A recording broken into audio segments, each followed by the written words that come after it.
Balero, pasa, libreng edukasyon sa masa. Kahit hirap ang bawat isa, edukasyon libre na talaga. Ito ang ating laging kasama. Tristan, Bibi, panalo na.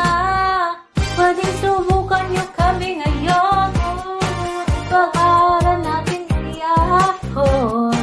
Ano pa bang ating gagawin? Edukasyon sa amin ang pansin. Boto nyo ang tambalang ito. Libreng pag-aaral